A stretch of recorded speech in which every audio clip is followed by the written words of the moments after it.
gaire calor. Text de Joan Carreras per un programa de ràdio. No feia gaire calor. A la taula de l'escriptori el sol ja arribava massa inclinat i els llibres feien una gran ombra sobre el pot dels bolígrafs. Va ser en aquesta penombra que tot d'una el bolígraf de punta fina es va mirar el retolador vermell i li va dir: «Retolador, retolador, com és que tu pintes més gruixut que no pas jo?»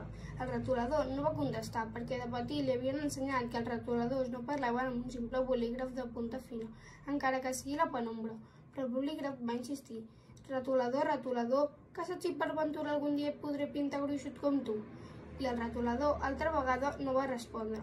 El bolígraf ho anava a provar una altra vegada quan un llapis del número 2 s'hi va ficar. «Mira, bolígraf, tu no pintaràs mai gruixut, però el retolador no tindrà mai la punta tan fina com la teva.